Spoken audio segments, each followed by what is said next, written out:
I thought I knew my wife. Evelyn Hill, CEO, millionaire, the woman who had everything, including me. But the morning I found another man's wallet in her designer bag, everything I believed shattered in an instant. She looked me dead in the eye and called him just a friend, but I saw the truth in her smile, heard it in her late night phone calls, felt it in the way she let him mock me in front of her elite circle. They thought I was just the help, the black guy who cleaned her car and stayed quiet in rooms where I didn't belong. What they didn't know was that silence can be the deadliest weapon of all, and walking away can hurt more than any confrontation ever could. If you're watching this, subscribe and tell me where you're from, because what happened next changed everything. I learned to keep my voice steady in rooms where I didn't belong. That's what my mother taught me. Ruth Hill didn't raise her son to shout or break things when life got hard. She raised me to watch, to listen, to stay calm, even when my heart was racing. Most days, I was good at it. The morning started like any other Tuesday. I woke up at 6, slipped out of bed without waking Evelyn, and headed down to the building's private garage. Our condo sat on the 42nd floor of a glass tower in downtown Seattle, the kind of place where the doorman knew your name and the elevator had a special key just for the penthouse levels. I'd been living there for 2 years, still felt like a guest. The garage was quiet. My footsteps echoed off the concrete as I walked past rows of expensive cars. BMWs, Porsches, a silver Tesla that belonged to the couple in 43B, and there, in the corner spot with the best lighting, sat Evelyn's car, a black Mercedes S-Class, brand new. She'd bought it 3 months ago without asking what I thought, just came home one day and said, I needed something more professional for client meetings.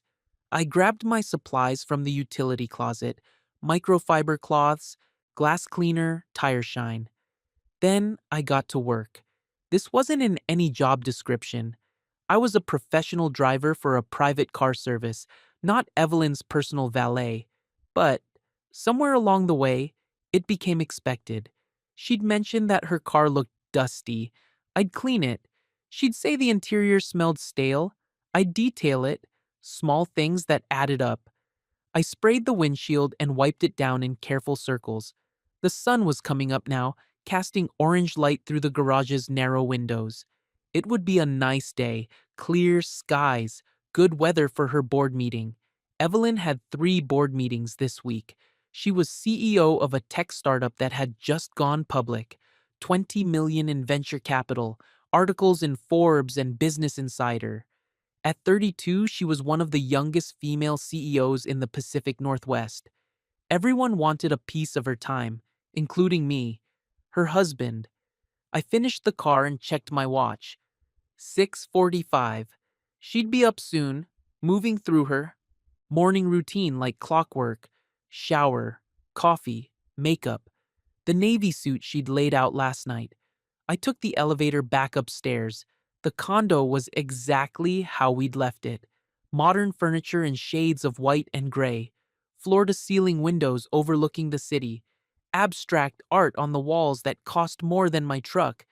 Everything looked like it belonged in a magazine. I didn't hear the shower running. That meant she was already out.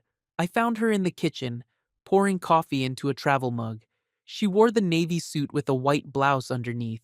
Her blonde hair was pulled back in a tight bun. She looked sharp, professional, untouchable. Morning, I said. She glanced up. Oh, you're back. Not good morning, not how'd you sleep, just you're back. Like she'd forgotten I'd left. Your car's ready, I told her. Filled the tank yesterday, so you're all set. Thanks. She screwed the lid onto her mug and grabbed her designer handbag from the counter. It was cream-colored, leather with gold hardware. Probably cost $3,000. I'd learned not to ask about prices anymore. What time's your meeting? I asked. 9, then lunch with investors. I'll probably be home around 7. 7 meant 9, maybe 10. You want me to pick you up? She shook her head. I'll drive myself. I need the car after anyway. After dinner thing, networking. She said it casually, like it was nothing, but she didn't look at me when she said it. That was new. Want company? I asked. Now she looked at me. Something flickered in her eyes. Annoyance? Guilt? It passed too quickly to tell. It's boring business stuff, Marcus. You'd hate it. I wouldn't hate being with you. She softened slightly, reached over and squeezed my hand. I know, but honestly, it's just a bunch of people talking shop for 3 hours. I'll be miserable enough for both of us. Her hand was cold. She always ran cold in the mornings. Okay, I said. She smiled, checked her watch. I should go. Traffic will be awful if I wait any longer. I walked her to the door. She grabbed her bag, her keys, her phone, everything she needed. At the threshold, she paused. For a second, I thought she might kiss me goodbye. She didn't. See you tonight, she said. Then she was gone. I stood there in the doorway for a moment, listening to her heels click down the hall toward the elevator. The sound faded. The doors dinged open, then closed. Silence.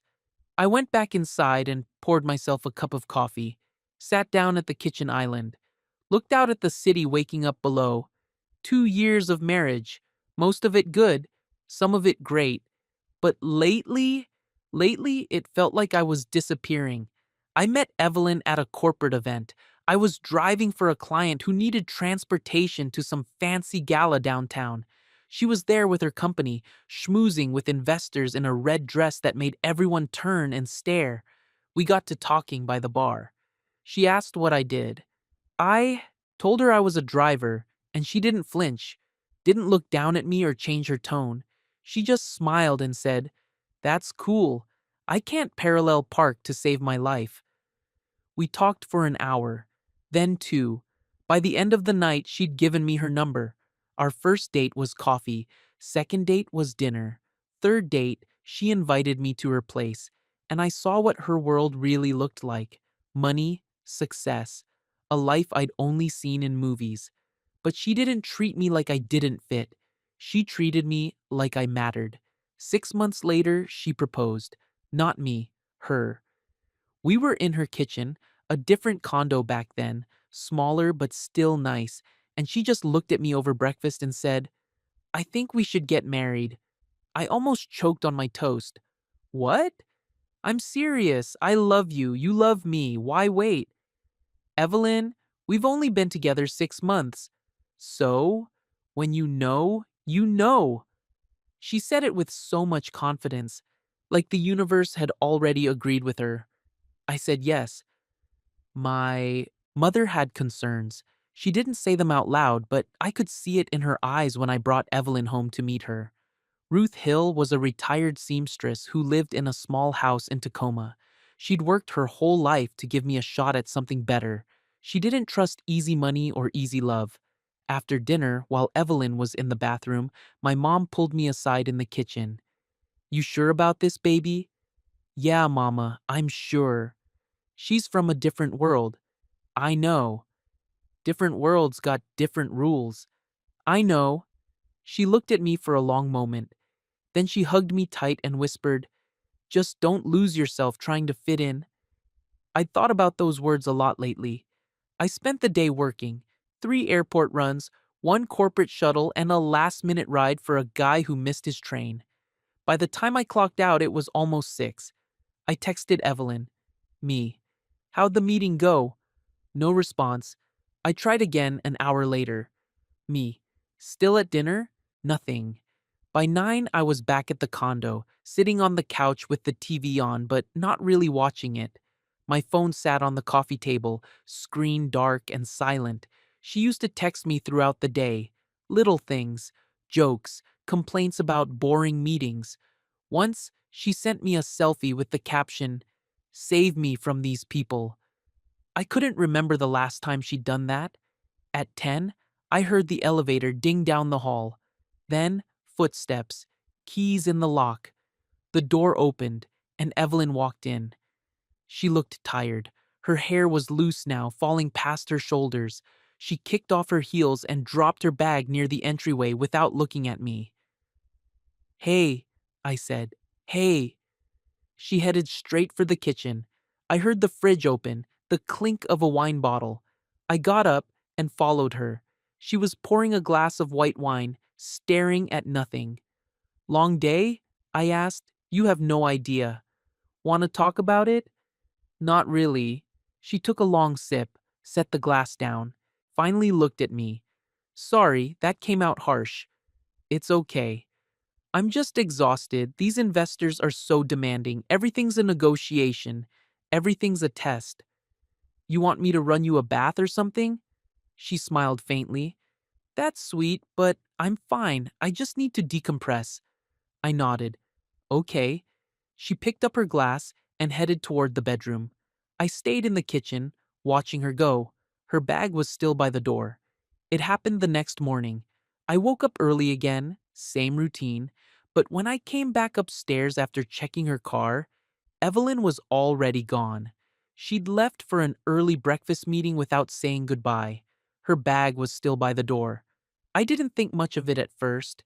She was always forgetting things when she was in a hurry. I picked it up to move it somewhere less in the way. That's when it tipped. The bag fell open. Contents spilled onto the floor. Lipstick, sunglasses, a pack of gum, her work badge, and a wallet. A man's wallet. Black leather, expensive looking. Not mine. I stood there, staring at it. My brain tried to find an explanation. A client's wallet, a coworker's, someone who'd asked her to hold it for some reason, but I already knew. I picked it up, opened it. Driver's license, Julian Moore, age 34, address in Bellevue, credit cards, $100 in cash, a photo of a golden retriever. I closed the wallet, set it on the counter, pulled out my phone. Me. Found a wallet in your bag. Guy named Julian Moore. Want me to mail it to him or you handling it? I waited. 3 dots appeared, disappeared. Appeared again. Evelyn. Oh, that. He left it at the restaurant last night. I told him I'd get it back to him. Me. You went to dinner with him? Evelyn. It was a group thing. Investors. He's one of them. Me. Why's his wallet in your bag? Evelyn. I just told you. He forgot it. I grabbed it so he wouldn't have to drive all the way back. Me. You didn't mention him last night. Evelyn. Because it wasn't important. Why are you being weird about this? I stared at the screen. Me. I'm not. Just asking. Evelyn. Well, don't. It's nothing. Nothing. I set the phone down. The wallet sat on the counter, staring at me like evidence I wasn't supposed to find. I didn't text her back. That afternoon, I drove her to a lunch meeting in Bellevue. She didn't ask me to. I offered, and she accepted without much thought. The restaurant was one of those places with no prices on the menu. All glass walls and modern art. The kind of place where everyone looked important. I parked out front and waited in the car while she went inside. 20 minutes later, a man walked up to the entrance. Tall, white, tailored suit, styled hair. The kind of guy who looked like he'd never worked a hard day in his life. Julian Moore. I recognized him from the license. He walked in like he owned the place. Through the window, I saw him spot Evelyn immediately. Saw her stand up. Saw him hug her. Not a handshake, a hug. His hand lingered on her lower back.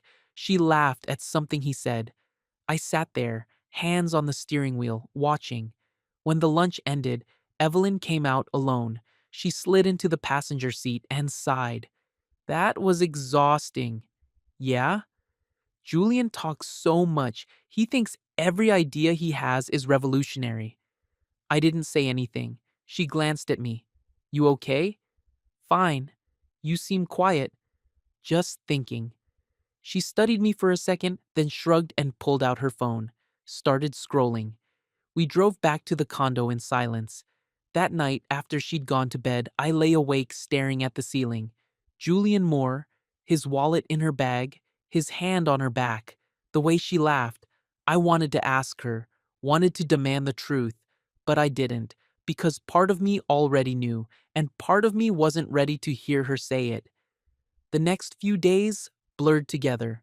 I drove, she worked. We existed in the same space without really seeing each other. Then came the weekend. Evelyn had plans: brunch with her circle, the people she networked with, the people who mattered in her world. "You should come," she said Friday night. I looked up from my phone. "Really?" "Yeah, it'll be fun. Your friends don't usually want me around." "Don't be like that." "I'm not being like anything, I'm just saying." She sighed. "Marcus, please, I want you there." So I went. The brunch was at a place on the waterfront.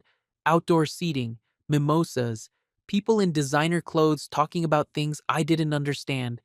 I sat next to Evelyn at a table for 8, faces I recognized from other events, names I always forgot, and Julian Moore. He sat directly across from me. "Marcus, right?" he said, reaching over to shake my hand. "Yeah." His grip was firm, performative. "Evelyn's told me about you. You're in transportation?" "I drive for a private service." "That's great. Honest work." The way he said it made my jaw tighten. "Someone's gotta do it," I said evenly. He smiled. "Exactly." The conversation moved on. They talked about markets, funding rounds, some scandal involving a tech CEO I'd never heard of. I stayed quiet, ate my food, smiled when appropriate. At one point, someone made a joke about Uber drivers. Everyone laughed. Julian looked at me and said, "No offense, man." "None taken," I said. But Evelyn didn't defend me. She just laughed along with everyone else. We left around 2. On the drive home, she was in a good mood. "That was nice, right?" "Sure. You seemed quiet. Didn't have much to say." "You could have tried." I glanced at her. "Tried what?" "Engaging. They're not that bad." "They're fine." "Then why do you look miserable?" "I don't." She sighed, looked out the window. "Sometimes I think you don't even want to be part of my life." The words hit me harder than they should have. "That's not fair," I said quietly. "Isn't it? You barely talk to my friends. You act like you're above it all." "I don't act like anything. I just don't fit in with them, Evelyn. And that's okay. I never pretended I would." "You fit in with me." "Do I?" She didn't answer. We spent the rest of the drive in silence. That night, we slept in the same bed but on opposite sides, and I realized something. I wasn't losing her. I'd already lost her.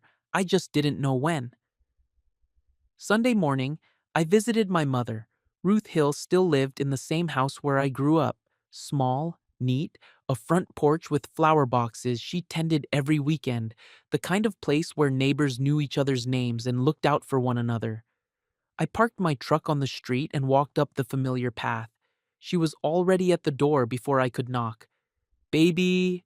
She pulled me into a hug that smelled like lavender and vanilla. "Hey, Mama." She stepped back and looked at me. Really looked. Her eyes narrowed. "What's wrong?" "Nothing's wrong." "Marcus Hill, I raised you. Don't lie to me." I sighed. "Can I at least come inside first?" She opened the door wider. "Get in here." The house was exactly as I remembered. Family photos on the walls, her sewing machine in the corner of the living room, the couch with the floral pattern she'd had since I was 10. She gestured for me to sit, then disappeared into the kitchen. Came back with 2 mugs of coffee. "Now tell me," she said, settling into her chair. I wrapped my hands around the mug, stared into it. "It's Evelyn." I figured. Things are different. She's different. Different how? I told her everything: the late nights, the distance, the wallet, Julian Moore, the brunch where I felt like furniture. Mama listened without interrupting. When I finished, she was quiet for a long moment. "You think she's cheating?" The word hung in the air like smoke. "I don't know. Maybe. Probably." "You ask her?" She said they're just friends. Mama made a sound. Not quite a laugh, not quite a scoff. Just friends don't leave their wallets in married women's purses. I know. So, what are you going to do? I set the mug down, leaned back. I don't know. Yes, you do. I looked at her. She leaned forward, her expression serious. Baby, I've been on this earth 62 years. I've seen a lot. And one thing I know for sure is this: you can't make someone respect you. They either do or they don't. She used to respect me, maybe, but respect isn't something you earn once and keep forever. It's something you demand every single day. I shouldn't have to demand it from my wife. No, you shouldn't. But here we are. She reached over and took my hand. Your daddy, God rest him, he taught you to be strong, but he also taught you to be quiet. Too quiet sometimes. There's a difference between being calm and being a doormat. I'm not a doormat. Then prove it.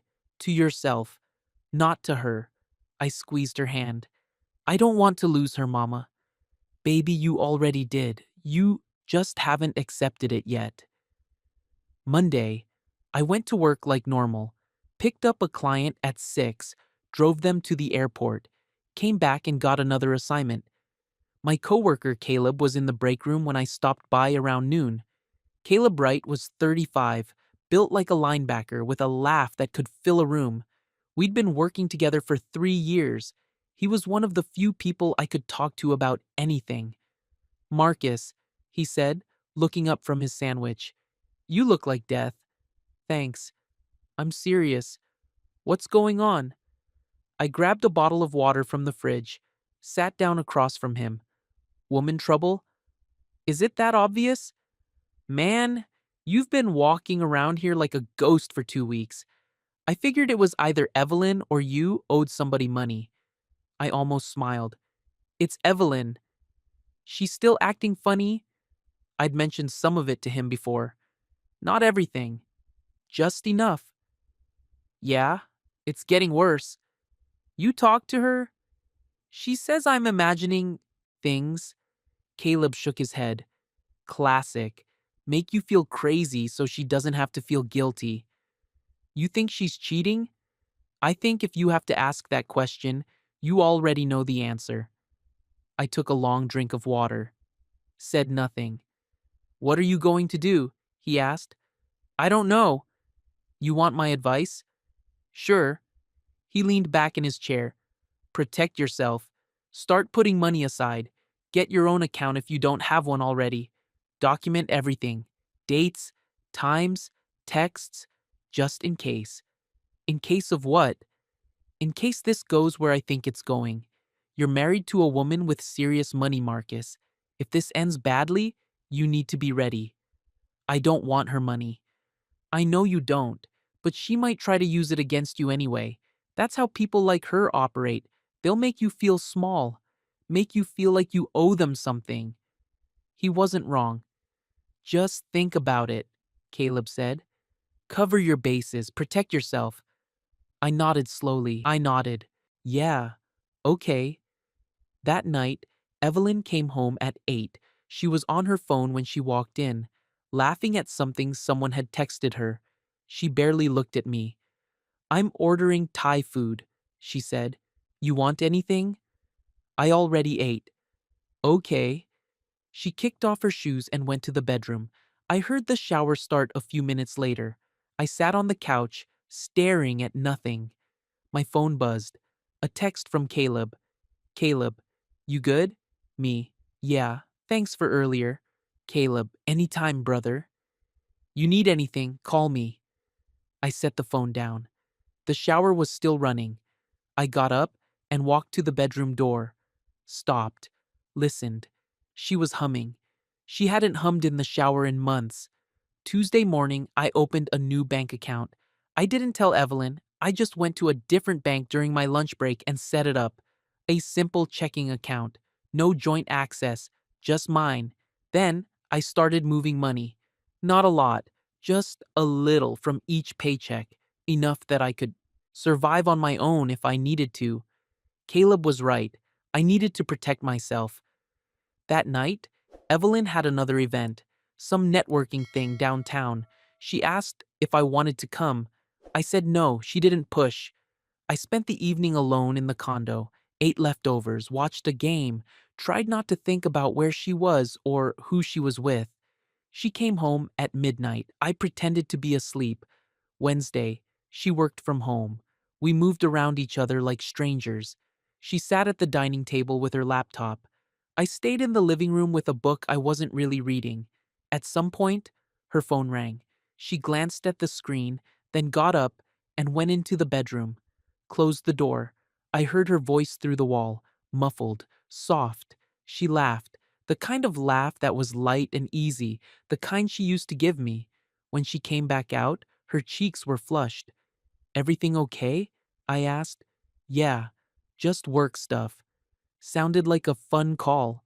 She shot me a look. "What's that supposed to mean?" "Nothing. Just an observation." "Well, don't." She grabbed her laptop and went back into the bedroom. Shut the door again. I sat there, staring at the closed door. Thursday night, there was a cocktail party. One of Evelyn's investors was hosting it at his house in Medina, a mansion with a view of Lake Washington, the kind of place with a circular driveway and a valet. She insisted I come. "I need you there," she said. "Why?" "Because you're my husband." She said it like it was a role, not a relationship. I went anyway. The house was packed. Men in expensive suits, women in designer dresses, everyone holding cocktails and talking too loud. I stayed close to Evelyn at first. She introduced me to a few people. "This is my husband, Marcus." They'd smile, shake my hand, then turn back to her and keep talking like I wasn't there. After a while, I drifted away. Found a quiet corner near the windows, watched the party from a distance. That's when I saw him. Julian Moore. He walked in like he owned the place, greeted people with hugs and handshakes, worked the room like a politician. And then he saw Evelyn. I watched him cross the room, watched her light up when she saw him, watched them hug, his hand on her waist, her hand on his shoulder.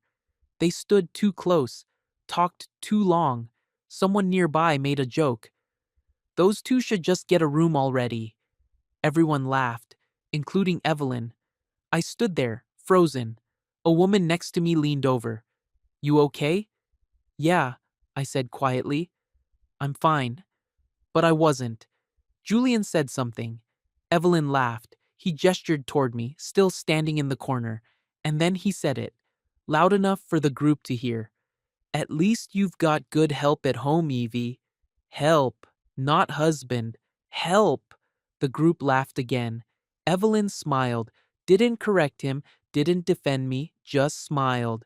I set my drink down on the nearest table, walked to the door, found the valet, got my keys. I was in the truck and halfway down the driveway before Evelyn even noticed I was gone. She came home 2 hours later. I was sitting in the living room, lights off, staring out at the city. "Why did you leave?" she demanded. I didn't answer. "Marcus, I'm talking to you." "I heard you." "So why did you just walk out like that?" I turned to look at her. She was standing in the doorway, arms crossed, angry. "Did you hear what he said?" I asked quietly. "Who?" "Julian." Her expression shifted. "What are you talking about?" "He called me help in front of everyone and you laughed." "I did not." "Yes, you did." She sighed, rubbed her temples. "Marcus, it was a joke. It wasn't funny. You're being too sensitive." "Am I?" "Yes. Julian was just being Julian. He doesn't mean anything by it." "He meant it." "God, why do you always do this?" "Do what?" "Make everything about you. About race, about class. It's exhausting." The words hit me like a slap. "I'm not making it about anything," I said slowly.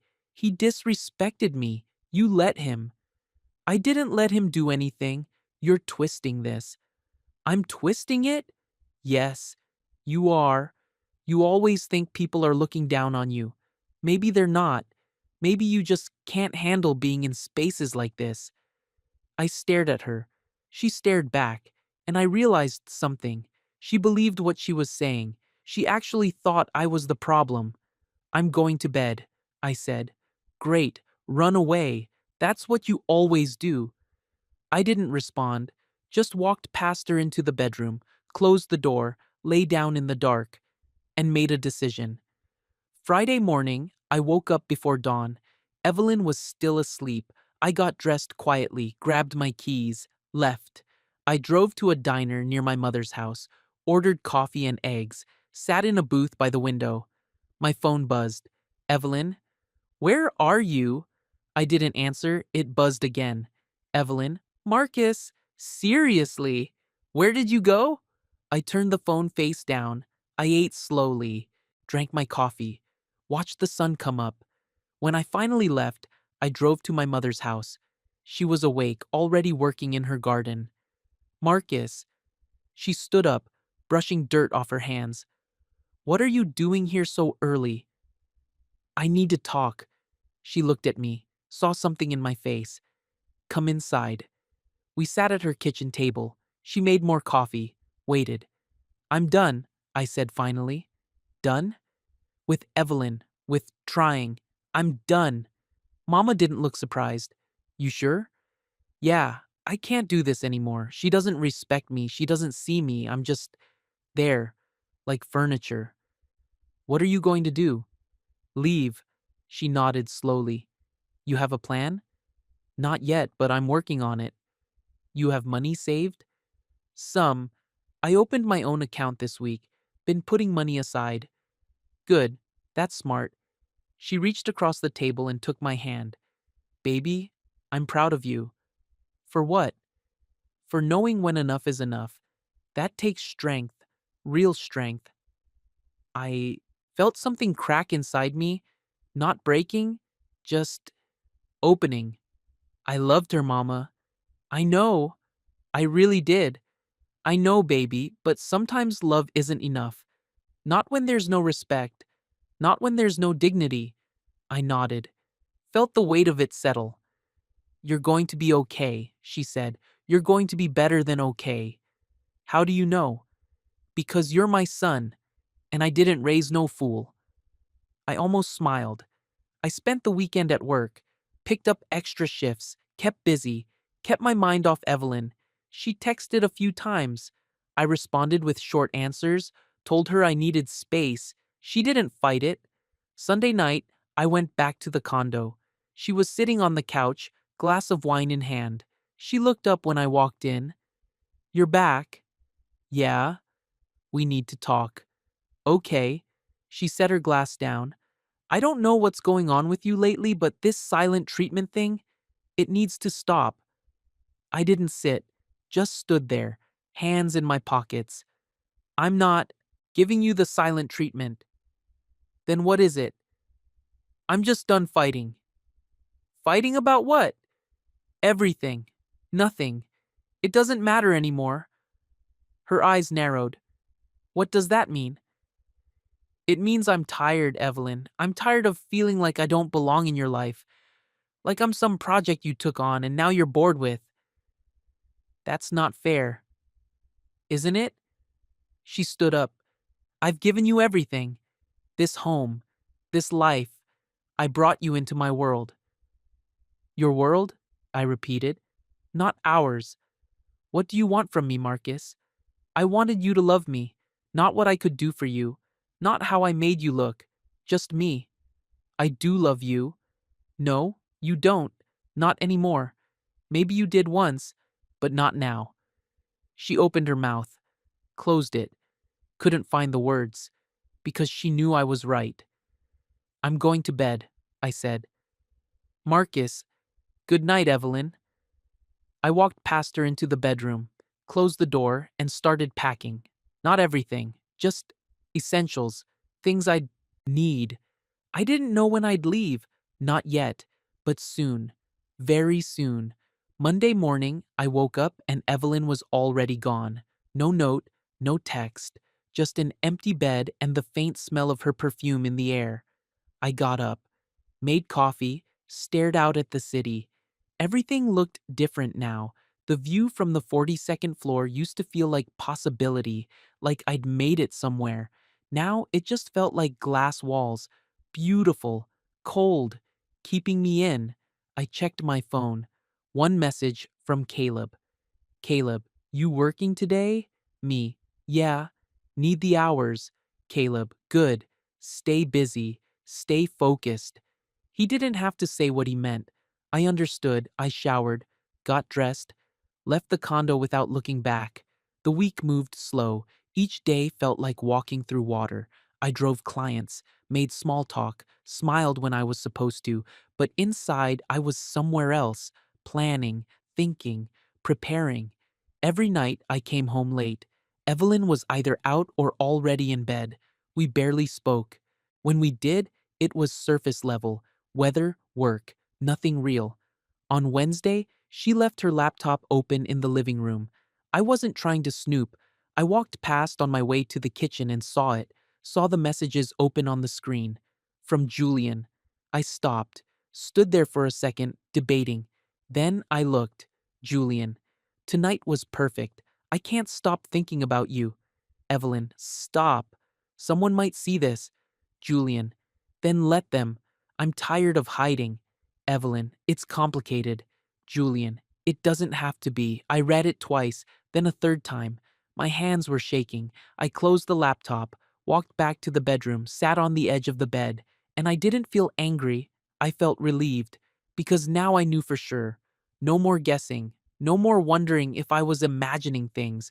She was cheating, and she wasn't even trying to hide it anymore. Thursday night, I went to see Caleb after work. He lived in a small apartment in Renton with his wife, Jessica. She was a nurse. Kind, smart, the kind of woman who made you feel like everything would be okay. They invited me in, made me dinner, didn't ask questions until I was ready. I saw the messages, I said finally. Caleb set down his fork. From him? Yeah. What did they say? I told them, word for word. Jessica reached over and squeezed my hand. I'm so sorry, Marcus. Don't be, it's better to know. What are you going to do? Caleb asked. Leave, soon. How soon? I don't know. A week? Maybe 2. I need to find a place first. Get everything in order. You can stay here if you need to, Jessica offered. I appreciate it. But I need my own space. Need to figure things out on my own. Caleb nodded. You have enough saved? Enough to start. I've been putting money away every week. Should have enough for first and last on a place. After that, I'll figure it out. You need help moving? Maybe. I'll let you know. We sat in silence for a moment. Then Jessica spoke. You know what? I think. I looked at her. I think you're handling this better than most people would. A lot of men would have exploded by now, would have confronted her, made a scene. But you're staying calm, staying smart. That takes real strength.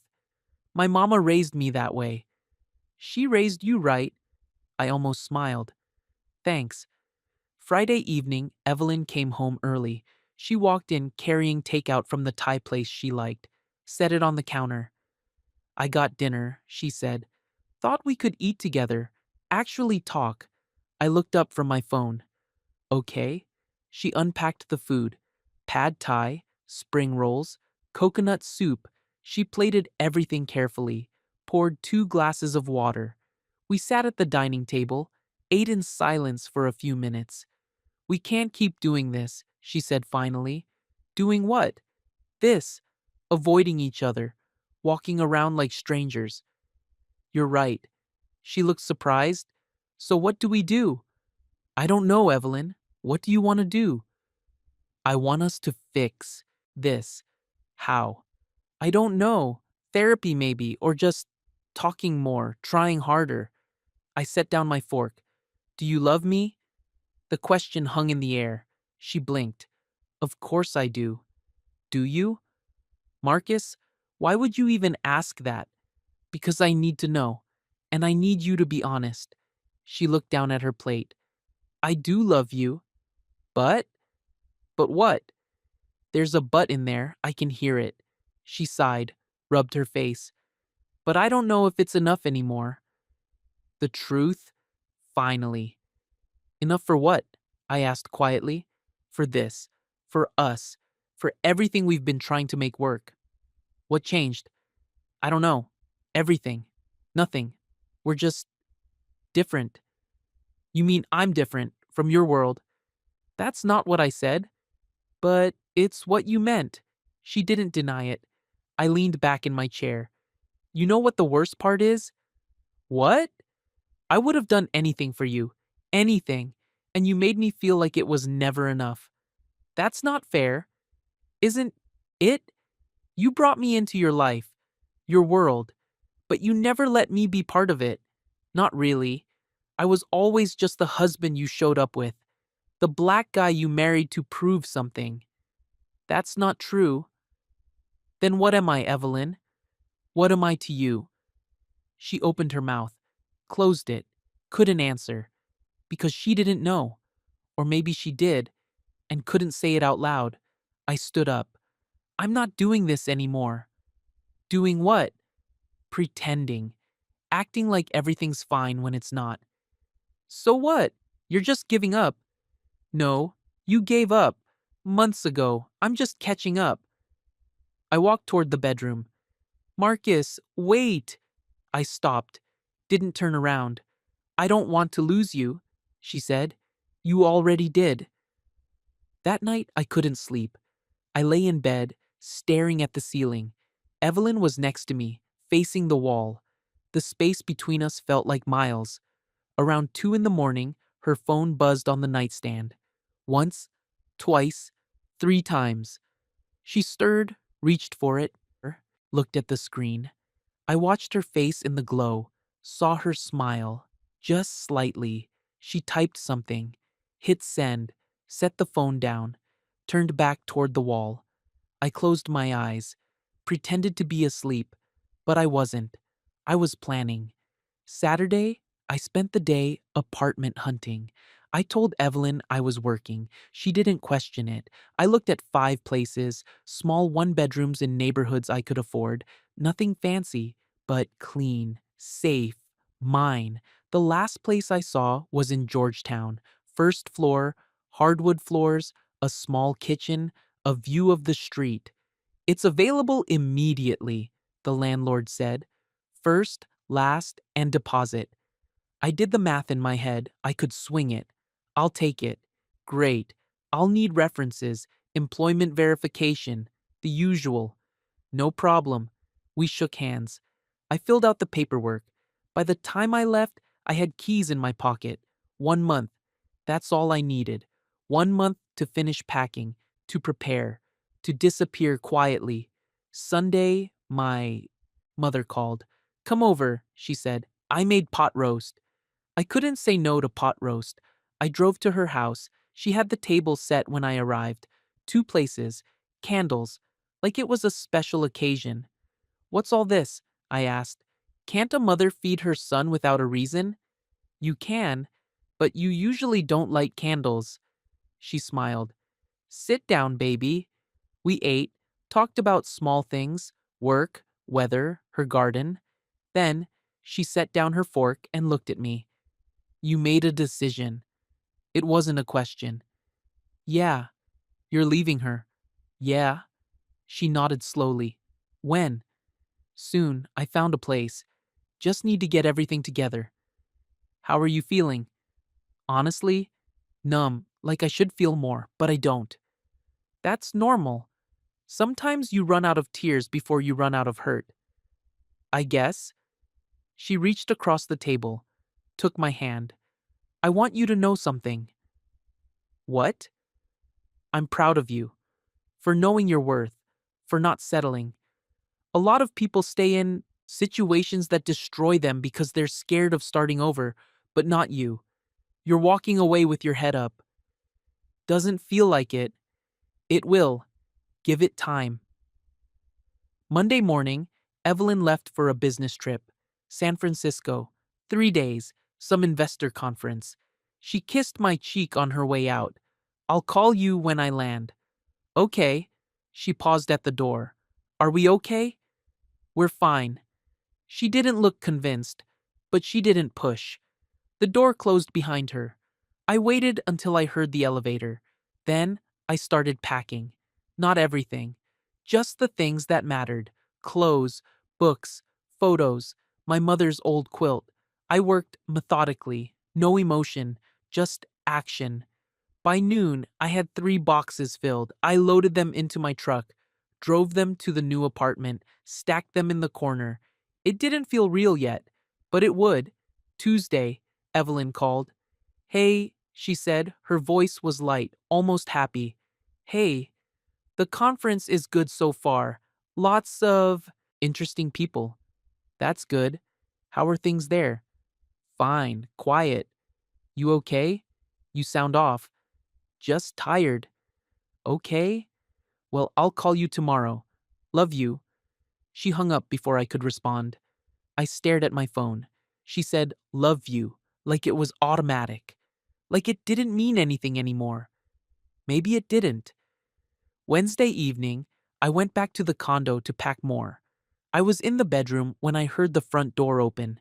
My heart stopped. Evelyn wasn't supposed to be back until tomorrow.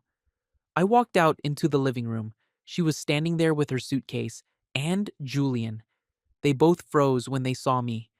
Marcus, she said, you're home. I looked at Julian, at her, back at Julian. Conference ended early? I asked calmly. Yeah, last session got cancelled. Julian cleared his throat. I gave her a ride from the airport. Her car's in the shop. Lie. Her car was in the garage downstairs. I didn't call it out, didn't yell, didn't move, just stood there. Evelyn shifted uncomfortably. Julian was just leaving. Yeah, he said quickly. I should go. He moved toward the door, stopped next to me, extended his hand. Good to see you, Marcus. I looked at his hand, didn't take it. He dropped it, walked out, the door closed. Evelyn and I stood in silence. It's not what you think, she said. Okay. Marcus, I'm going to bed. Will you just listen? No. I walked into the bedroom, closed the door, locked it. She knocked. Marcus. Open the door. I didn't answer. She knocked again. Harder. Marquise. I sat on the bed, closed my eyes. Eventually, she stopped knocking. I heard her walk away, heard her phone ring, heard her voice, low and urgent. I lay down, stared at the ceiling. Tomorrow, I'd pack the rest. Tomorrow, I'd leave. But tonight, I just needed to breathe. Thursday morning, I woke before dawn. Evelyn was asleep on the couch. I could see her through the cracked door. I moved quietly, packed the last of my things: clothes, toiletries, my grandfather's watch. By 6, I was done. I loaded the final boxes into my truck, made 3 trips, didn't look back. When everything was out, I went back inside one last time, walked through the condo, took it all in, the place that was supposed to be ours. I stopped in the kitchen, pulled out a piece of paper, wrote 4 sentences. I'm done. I'm not angry. I just can't stay. Take care of yourself. I left it on the counter, next to her coffee maker. Then I walked out, closed the door, got in my truck, and drove away. The new apartment was quiet. I unpacked slowly, didn't have much, didn't need much.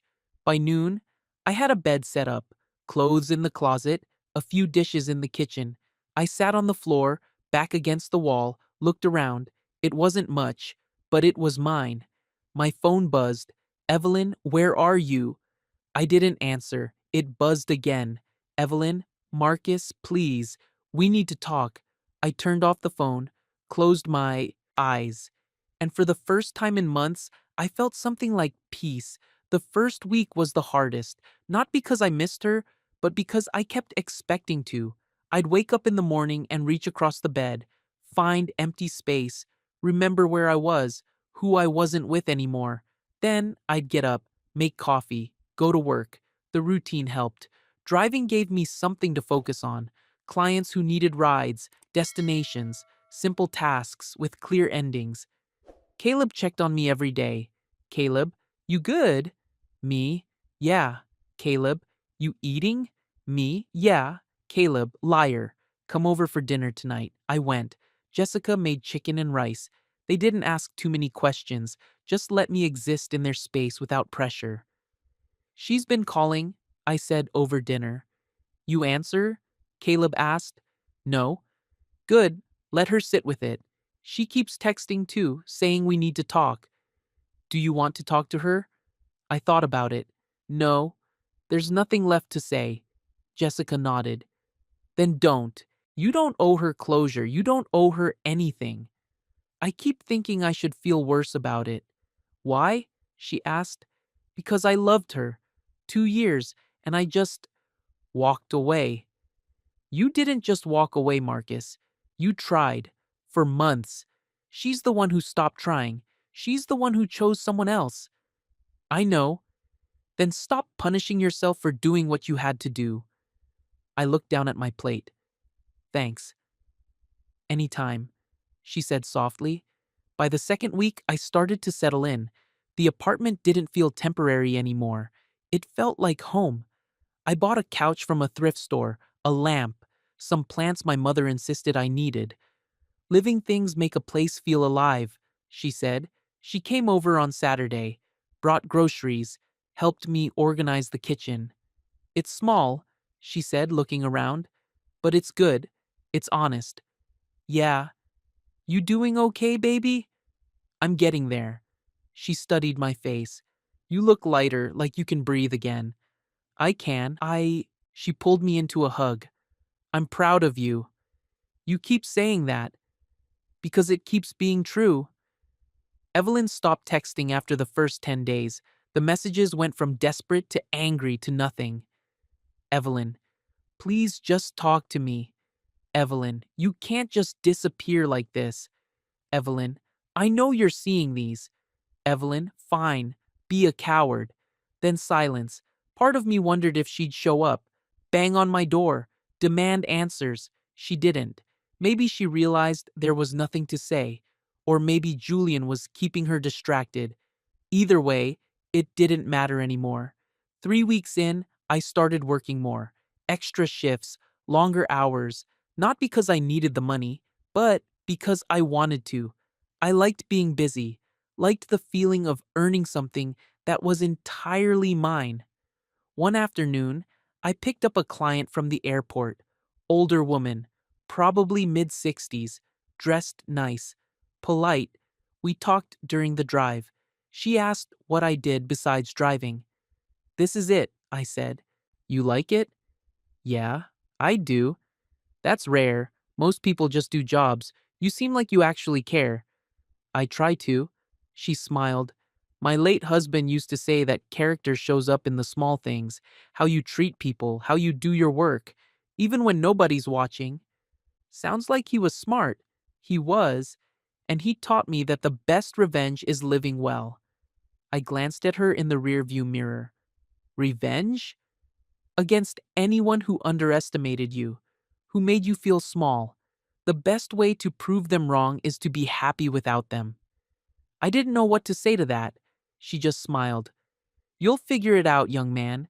You seem like you're on the right path. When I dropped her off, she tipped me $50. I tried to give it back. She refused. Buy yourself something nice, she said. You've earned it. A month after I left, I bought a car. Not a new one, but newer than my truck. A used sedan. Black. Clean. Reliable. I paid cash. Every dollar I'd saved. When I drove it off the lot, I felt something shift inside me. This was mine, bought with my own money, my own work. No one could take it from me. No one could make me feel like I didn't deserve it. I drove to my mother's house. She was in the front yard, watering her flowers. She looked up when I pulled in. Her face lit up. Marcus, is that yours? Yeah, Mama. She set down the hose, walked over, ran her hand along the hood. It's beautiful. It's not fancy, but it's solid. It's perfect. She looked at me. How do you feel? Good, really good. She hugged me tight. That's my boy. 6 weeks after I left, I saw her. It was early morning. I was picking up a client downtown, stopped at a red light near Pike Place Market, and there she was, Evelyn, walking down the sidewalk, alone. She looked different, thinner, tired. Her hair wasn't styled the way it usually was. She was wearing jeans and a sweater, no makeup. She looked small. For a second, I thought about rolling down the window, calling out to her, saying something, but I didn't. The light turned green. I drove away. 2 months in, Julian disappeared. I didn't hear it from Evelyn. I heard it from Caleb, who heard it from someone who knew someone. Apparently, Julian moved to New York. Some new venture, some new opportunity. He didn't take Evelyn with him. She's been trying to call him, Caleb said. He's not answering. How do you know? Jessica's friend works at the building. She sees Evelyn sometimes, says she looks rough. I didn't ask for more details, didn't need them. 3 months after I left, I ran into Ruth at the grocery store. Not my mother, Ruth, Evelyn's assistant. She recognized me first. Marcus? Hey, Ruth. I haven't seen you in forever. How are you? Good, really good. She looked at me closely. You look good. Happy? Thanks. There was a pause. Then she said quietly, she asks about you sometimes. Yeah? She doesn't say much, but I can tell she's struggling. I nodded. Didn't know what to say. She made a mistake, Ruth said. I think she knows that now. It doesn't matter anymore. Doesn't it? No, it really doesn't. Ruth studied me. Then she smiled. Good for you, Marcus. Seriously, good for you. 4 months after I left, I started seeing someone. Her name was Angela. We met at a coffee shop near my apartment. She was a teacher, third grade, loved reading, loved kids. We talked for 2 hours that first day, then met again the next week, then the week after that.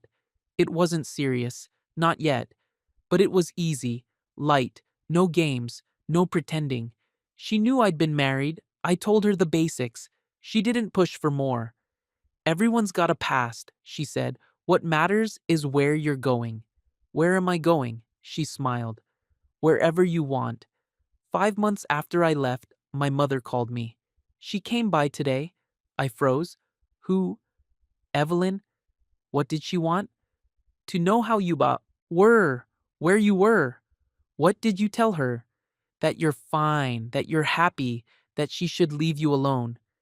How did she look? Mama sighed. Like someone who lost something she didn't know was valuable until it was gone. Good. Marcus, I'm not being cruel, Mama. I just don't care anymore. She made her choice. I know, baby. I know. 6 months after I left, I stopped checking my phone for her messages, stopped wondering if she'd call, stopped thinking about what I'd say if she did. She became a memory, not a good one, not a bad one, just something that happened. I worked, I saved, I spent time with my mother, with Caleb and Jessica, with Angela. I built a life that was small, simple, mine, and I was happy. Not the loud, showy kind of happy, the quiet kind, the kind that settles in your bones and stays. One morning, 8 months after I left, I woke up and realized I hadn't thought about Evelyn in days. Not once. She was just gone. From my mind, from my heart, I got up, made coffee, looked out the window at the street below. It was raining. Seattle rain. Soft and steady. My phone buzzed. A message from Angela. Angela. Good morning. Wanna grab breakfast before work? Me. Yeah, I'd like that. Angela. Perfect. See you in 20. I smiled, set the phone down, got dressed. As I was leaving, I grabbed my keys, looked at the car parked outside. My car, my life, my choice. I thought about the woman I used to be married to, the woman who made me feel small, who made me question my worth. She was probably somewhere right now, living her life, with her money, her status, her empty condo, and I was here, in a small apartment, driving a used car, working a blue-collar job. But I was whole, and that was worth everything. Months turned into a year. Life kept moving, kept getting better. Angela and I got serious, moved in together after 10 months. She brought warmth into my life that I didn't know I was missing. Caleb got promoted. Jessica had a baby. My mother turned 63 and threw herself a party. I worked, I saved, I rebuilt, and sometimes late at night I'd think about the wallet. The moment that changed everything. That small object that exposed a truth I'd been avoiding. I used to think finding it was the worst thing that could have happened. Now I knew it was the best, because it set me free. One afternoon, a year and a half after I left, I was driving through downtown, stopped at a light near Evelyn's building, and I saw it, a black Lamborghini, parked on the street, sleek, beautiful, expensive, mine. I'd bought it 6 months ago, saved every penny, worked extra shifts, paid cash. It wasn't about showing off, it was about proving something to myself that I could have nice things, that I could build something from nothing, that I was worth it. I drove past the building, didn't look up, didn't wonder if she was watching, didn't matter. The light turned green. I pressed the gas and kept moving forward. That evening, I met Angela for dinner. We sat at a small Italian place near the water, candles on the table, wine in our glasses. "You seem happy," she said. "I am." "Good, you deserve it." I reached across the table, took her hand. "I never thanked you," I said. "For what?" "For showing me what it's supposed to feel like. Real love, real respect." She squeezed my hand. "You didn't need me to show you that. You already knew. You just needed to remember." "Maybe," she smiled. "You're a good man, Marcus Hill." "I'm trying to be. You already are." Some mornings I still drive past that building, not on purpose, just because the route takes me there. And sometimes I wonder if she sees me, if she looks out her window and sees the Lambo, sees the man who used to clean her car, the man she dismissed, the man she lost. I don't know if she does, and honestly, I don't care, because I'm not that man anymore. I'm not the one waiting for approval, waiting to be seen, waiting to be enough. I'm the man who walked away, who rebuilt, who chose himself. And that man, he's doing just fine. My mother was right about a lot of things, but she was right about this most of all. Respect isn't something you beg for. It's something you demand, by knowing your worth, by refusing to settle, by walking away when you need to. Evelyn taught me what love without respect looks like. Angela taught me what love with respect feels like. And I taught myself that sometimes the quietest revenge is simply living well. No drama, no confrontation, no shouting matches or broken dishes, just peace, just growth, just moving forward. Some mornings, she still sees my Lambo outside that building, just never for her. And that's exactly how it should be. The end.